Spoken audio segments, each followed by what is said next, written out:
Hello and welcome to Sake Revolution, America's first sake podcast. I am your host, John Puma, founder of the SakeNotes.com, administrator of the Internet Sake Discord, and Sake Otaku at large. And I'm your host, Timothy Sullivan. I'm a sake samurai, sake educator, as well as the founder of the Urban Sake website. And together, John and I will be tasting and chatting about all things sake. That's right, Tim. And what is new in the world of Sake Revolution? Well, John, guess what? We got mail, a real sake question. We did. We got mail. All right. What did they ask? Well, our listener writes, what is the range of alcohol content in sake? So, John, what do you think? Do you want to handle this? Yeah, I think I can handle this. So I don't know what the formal rules are on the topic, but I've seen sake anywhere from 14%, and those are mostly like summer specials to kind of, they want to bring the alcohol down a little bit during the summer months because heat and alcohol don't always really go well together. And I think the upper end I saw was 21%, and that was like a really undiluted Genshu sake. Does that jive with you? Well, let me tell you what the law says in Japan. Now, I'm ready for this. Let me get all lawyerly for a second. This is what the law says in Japan.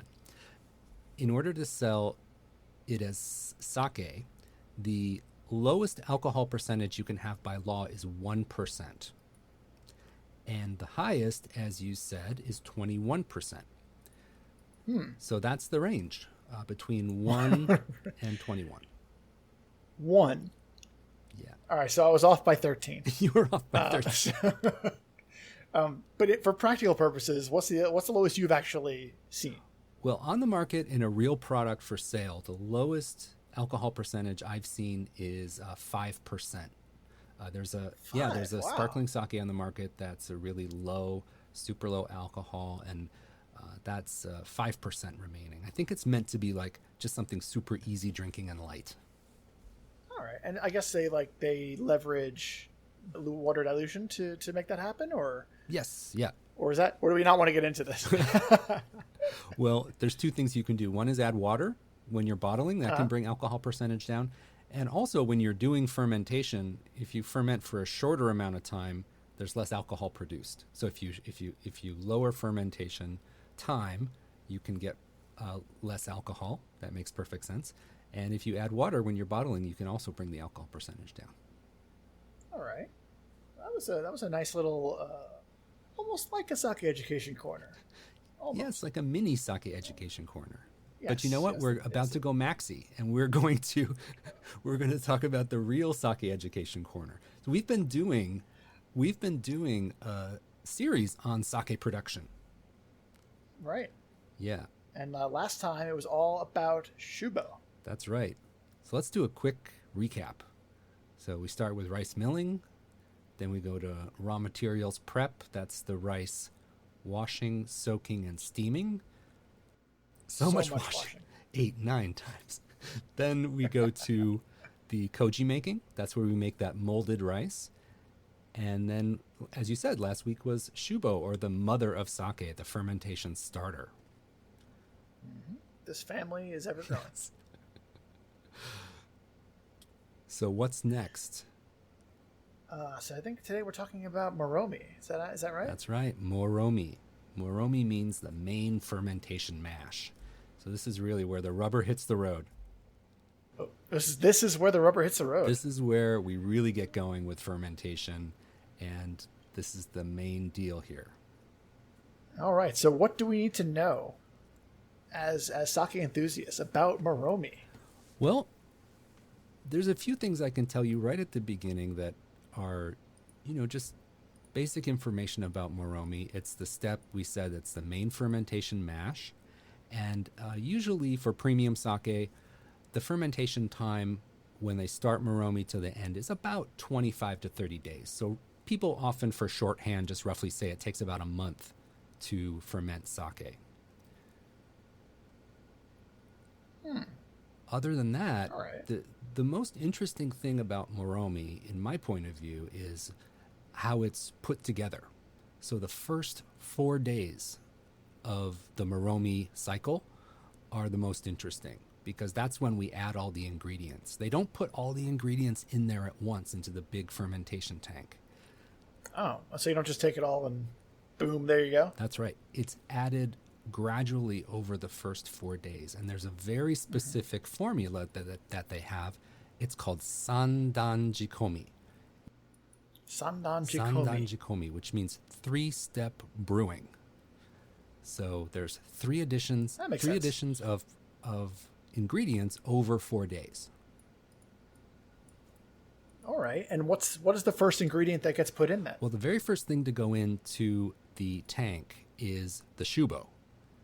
So remember, we had that fermentation starter. That's got all the yeast in it. And that ferments in a tiny little tank. And we move the shubo into the main fermentation tank. So that's the first thing that goes in. And that's got all the yeast in it.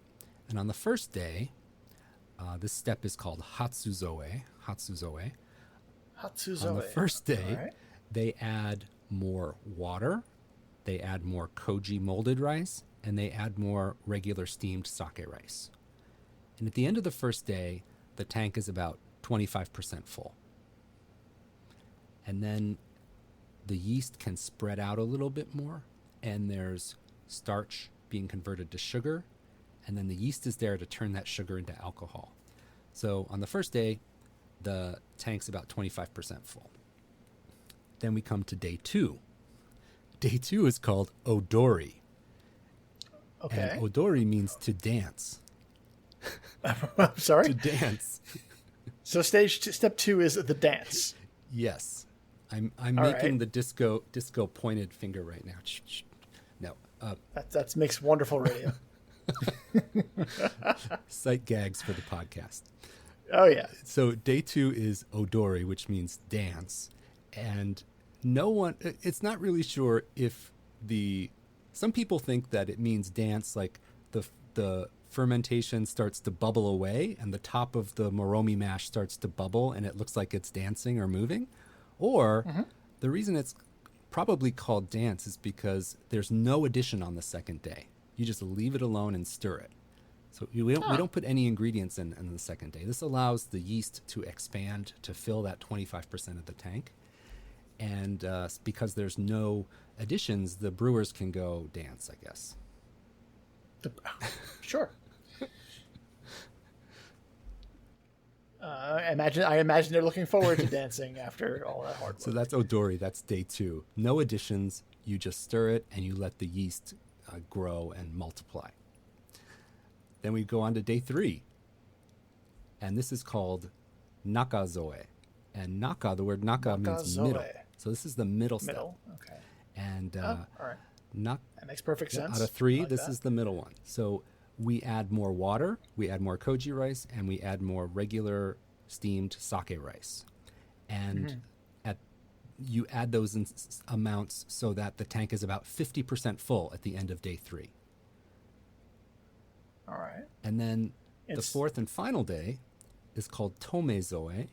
And guess what? We fill up the whole rest of the tank.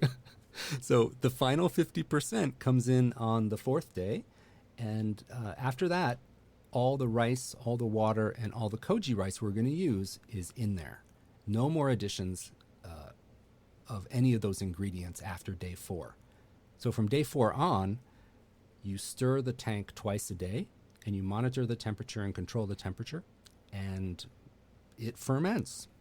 So there's no more additions after day 4. And at this point, are you keeping this warm? Are you keeping this cool? Or is the temperature that you're aiming for going to vary depending on what your end product is supposed to be like? Well, I think I'll put it this way: the more particular you are about the end product, the more particular you have to be about temperature. So you don't necessarily have to have a super low temperature to make a premium sake. Technically, you can make a premium sake at a higher temperature, but low and slow is the way you want to ferment for the finest qualities of sake. So lower temperatures during fermentation create slower production of alcohol. I always picture the little yeast in there with their sweaters on, shivering over in the corner. They're not as active when the temperature is colder. When the temperature is warmer, they're out and about, nice summer day, they are out doing their thing, and they're more active. So you're going to produce alcohol more quickly, but it's not as refined. So using the cold brewing temperatures when you're doing this Moromi fermentation create alcohol a little bit at a time, not a whole bunch at once. So that slow production of alcohol over a longer period of time, again, we say low and slow brewing, that produces a finer quality of sake. So temperature does have a big impact. So if I'm making a Junmai, I'm probably not going to be as sensitive to the temperature going on. But if I'm making a Junmai Ginjo, I'm probably taking a lot of steps to make sure that I'm on top of that temperature at all times. Right. And beyond temperature, there's another factor we haven't talked about for Moromi, and that's the size of the tank. You know, I said we moved to the bigger tank, but what does bigger actually mean?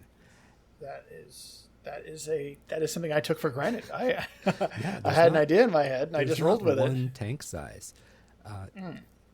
Often, sake tanks are referred to in the tonnage size, so the amount of 1 ton of rice that could fit in there. So you can have a 1-ton tank, a 2-ton tank, a 3-ton tank, and those are on the small side.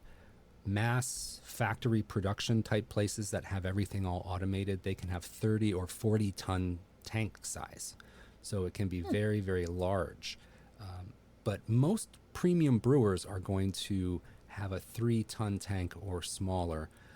I've been told that the 3-ton tank size, that means if you could put 3 tons of rice inside, that size is the largest size one person can stir by hand. So, that makes sense. And you still want that hand stirring to be happening. Exactly. You want that handcrafted touch to it. Once you go beyond that size tank, you have to deal with automated factors that are going to go into producing the sake. Right.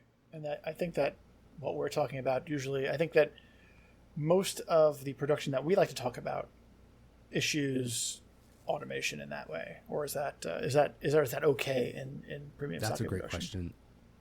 The answer I always give to this question is where the robot can do it better, we're going to have the robot do it, and where the human does it better, we're going to have the human do it. And a great example is rice washing. You know, you can wash rice by hand, but there are machines that very, very premium breweries use to wash the rice because it is exactly the same agitation and water absorption every single time. And using humans, no matter how meticulous you are doing that washing step, you cannot get the exact same agitation and water absorption time after time after time.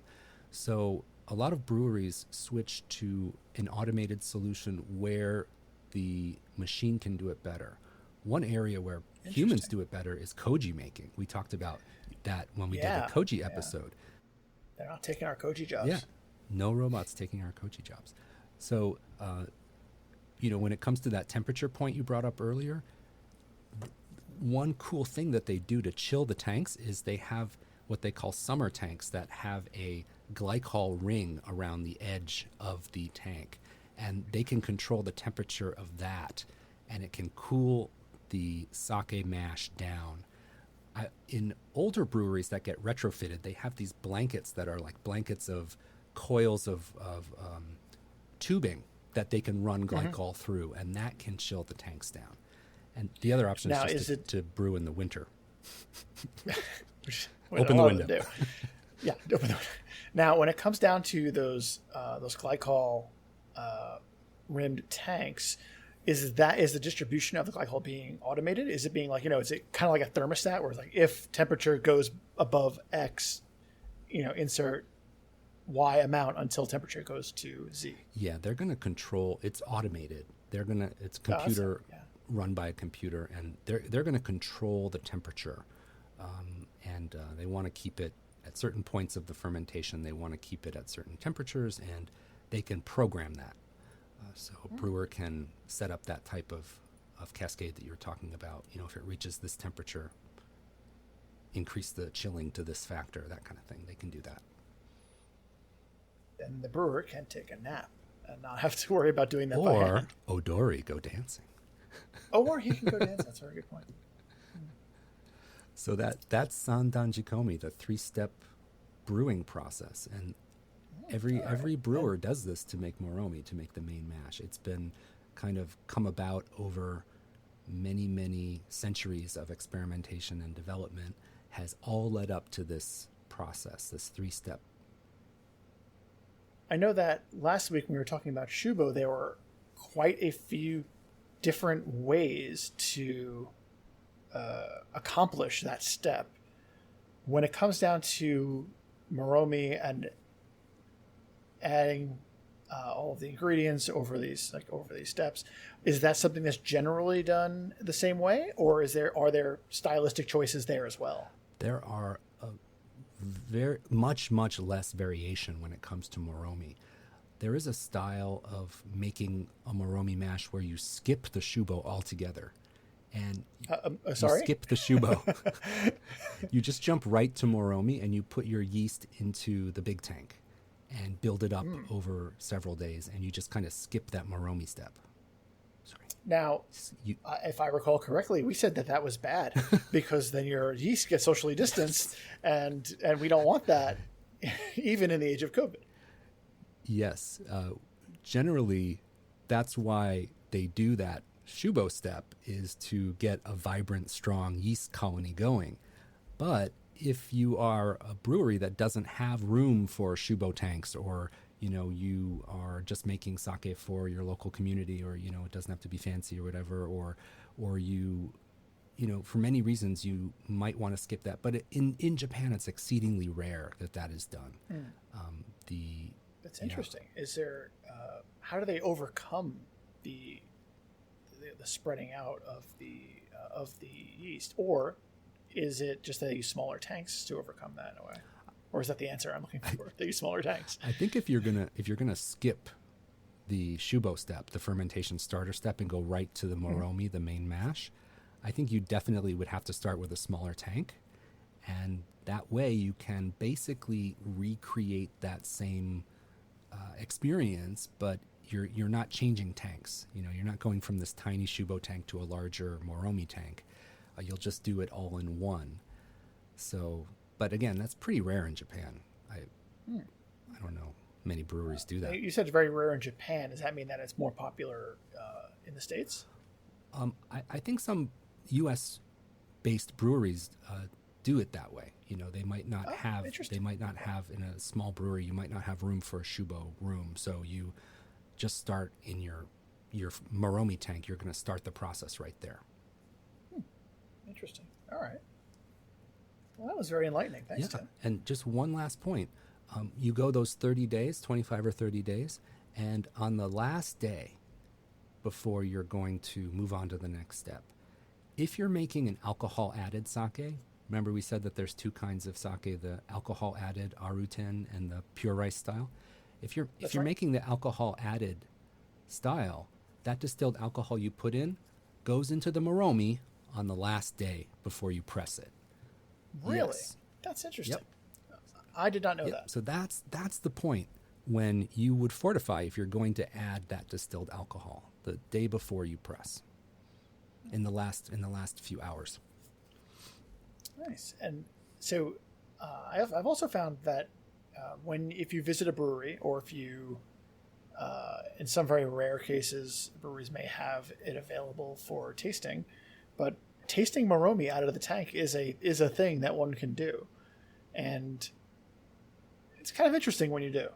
I assume you've definitely tasted Moromi out of the tank at least a couple of times. I have in Japan and in the U.S., and it really is interesting. If you go to Brooklyn Kura here in New York, they actually have it on their menu. You can order a cup of Moromi to taste it, and it is really fascinating. It is different. Yeah. That is for sure. Yeah. And the further along you go in those 30 days of fermentation, the more liquidy it's going to get. On the first few days, it's super chunky and ricey, and like I always joke, you can eat it with a fork or drink it with a fork. Yeah. It's like a porridge at that point. And as the rice dissolves over the 30 days of fermentation, it's going to get more and more liquidy and less solid. And so it's a very different experience if you drink it on the last day versus the first few days. Interesting. Well, thanks a lot, Tim. We've got another episode in our sake production series in the can. And looking forward to the next one. Yeah, we got a few more to go. But this is Sake Revolution, and that means we must drink some sake. We must. Yes. Mr. Sullivan, what do you have today? Well, let me introduce my sake to you. This is Shimeharitsuru Junmai Ginjo. Mm-hmm. That name is a mouthful. Shimeharitsuru. Yes, this is from Niigata, and the brewery is Miao Shuzo. Yeah, it's a pretty well-known sake from Niigata Prefecture.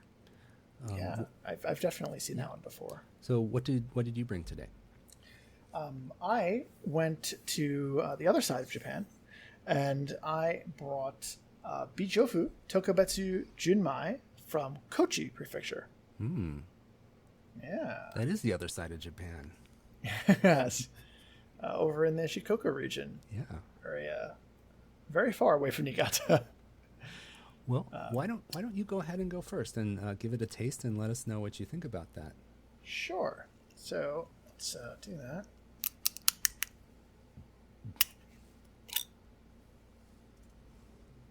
So Tim, I don't remember where I heard this, but somebody once said that when you open up the bottle of sake, quickly bring your nose to it and inhale that air that's left in there. And that is the air from the brewery. Wow.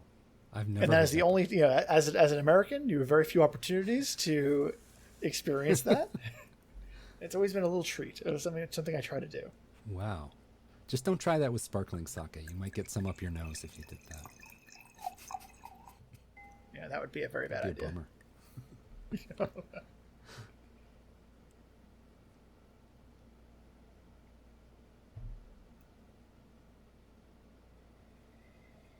So, Kochi is sometimes a little, I don't know if it's misplaced, but they're kind of known for making drier sake. But I don't always get that from them.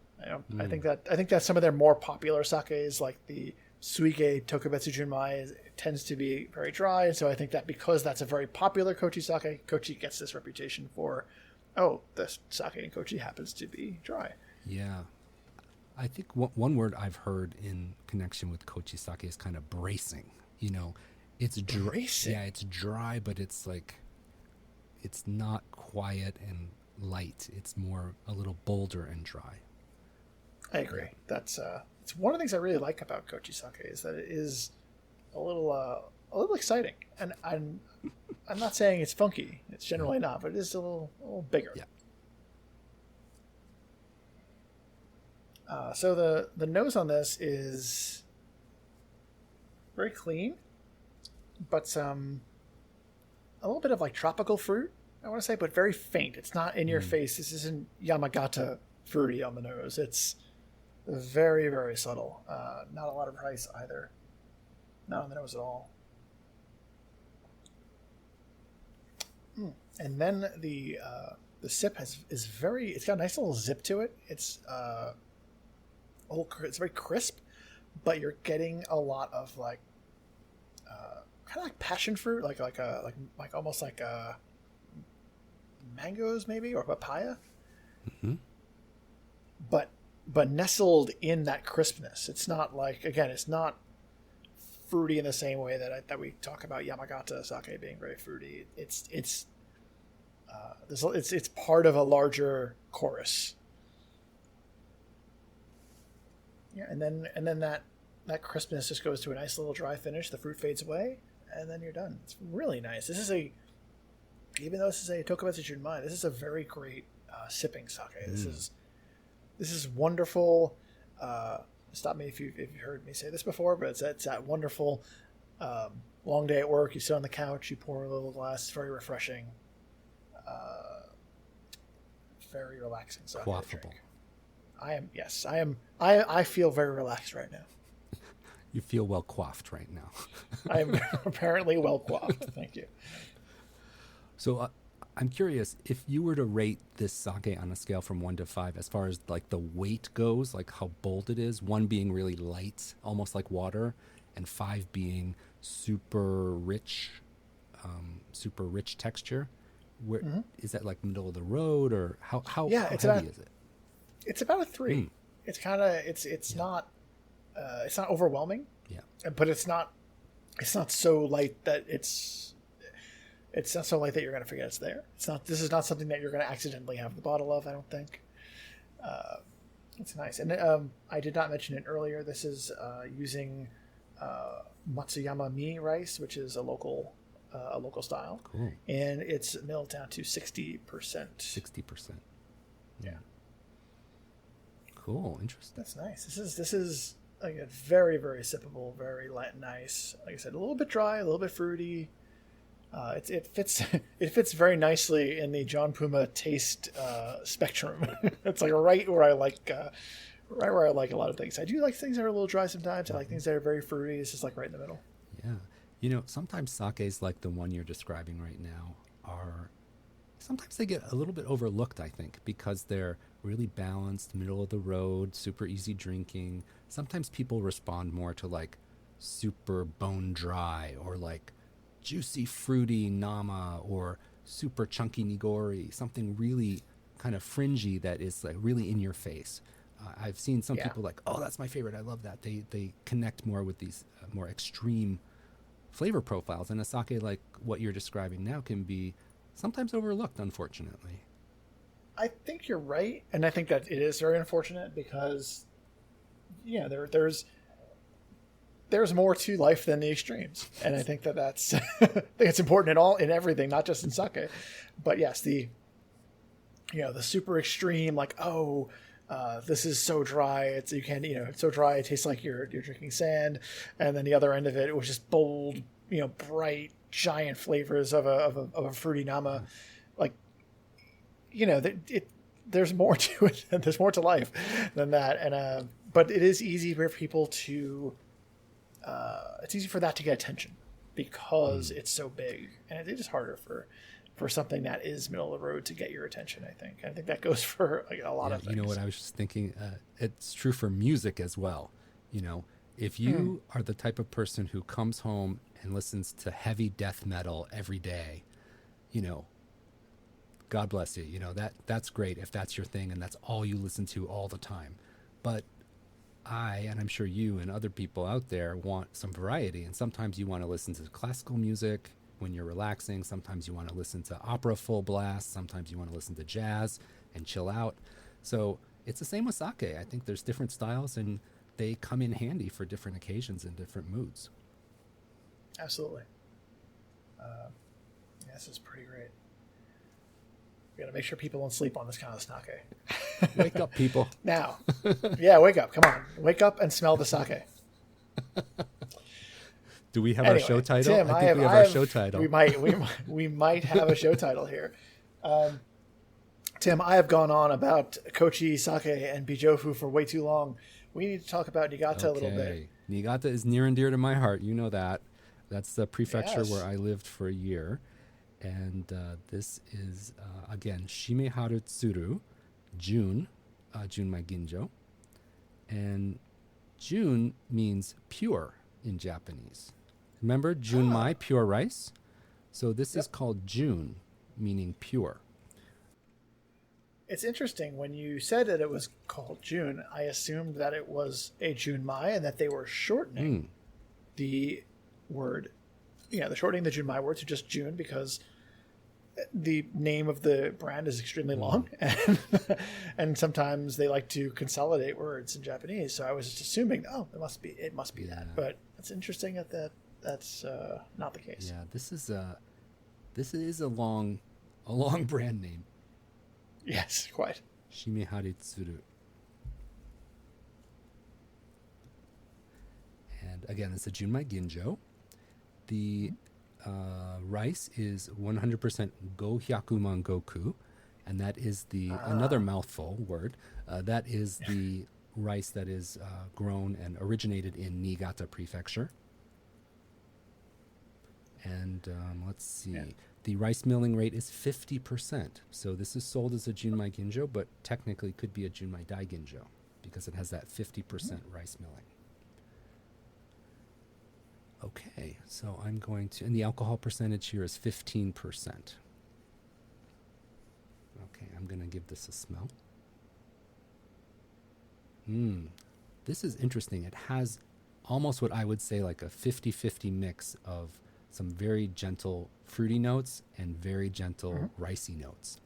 So there's a little bit of steamed rice going on, but very restrained.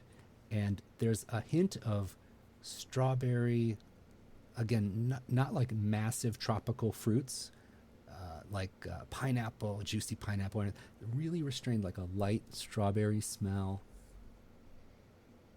Oh, that sounds lovely. Really restrained. And the Niigata region is known for this more restrained aromatics, light, clean bodies. So this really fits in with the Niigata regional profile as well. Really lovely aroma. Okay, I'm going to give it a sip.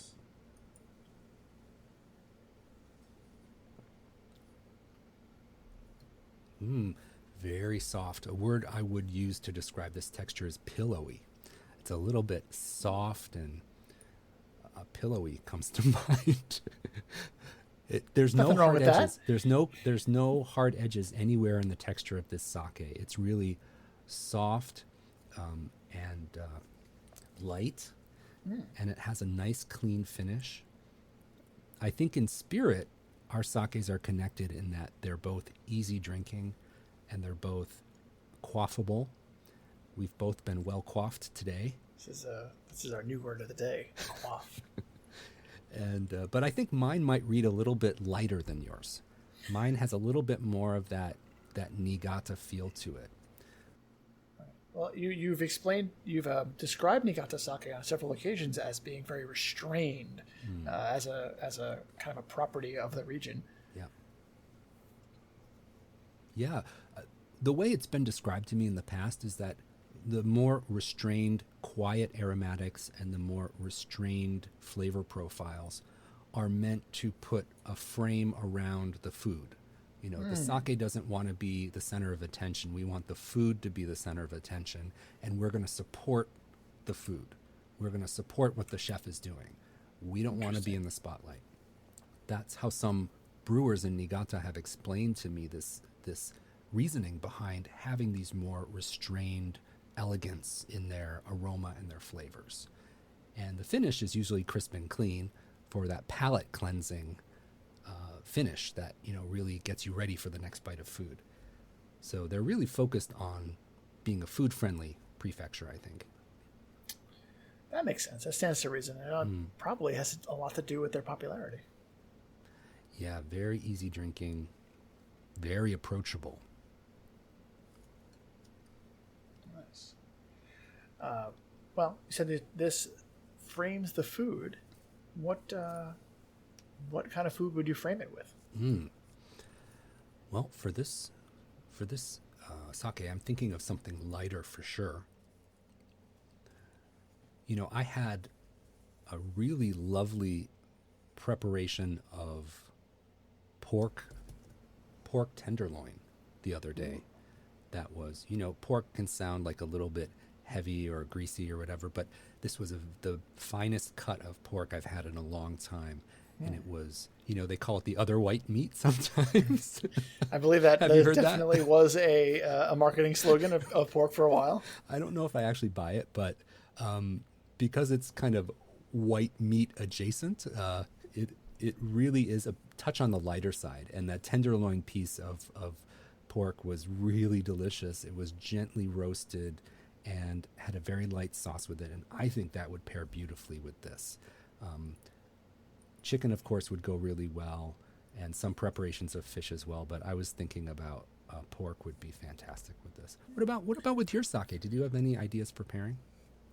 Yeah. So this is. I did mention this is a bit on the lighter side. So, maybe some like fish or poultry. I don't think I would go with the other white meat. for this one necessarily, because pork dishes tend to be a little bit bolder. Mm-hmm. But you don't want anything that's going to be really heavy on the palate. I think you would dominate the sake too much. Mm-hmm. And I think this is something you want to taste. So I would definitely have this with like sashimi. I can have this with some. I think grilled chicken sounds wonderful with this. Maybe grilled chicken with some vegetables and the sake with it. Maybe I'm just really hungry. All right. Well, I think that takes us to the end of the episode. Thank you all. Thank you all so much for tuning in. If you can, please take a moment and rate our show on Apple Podcasts. It will really help us out a lot. And while you're there, please make sure that you subscribe to our podcast on your podcast aggregator of choice. And as always, to learn more about any of the topics or the sakes we talked about in today's episode, be sure to visit our website, sakerevolution.com, for all the detailed show notes. And if you have sake questions that you want to hear answered, we want to hear from you. We want to hear your questions. We want to answer them on the air, just like we did earlier. And the way you're going to do that is to reach us at feedback@sakerevolution.com. Send us an email because we are reading. Until next time, Tim, I think we need to remind everybody to keep drinking their sake and kanpai.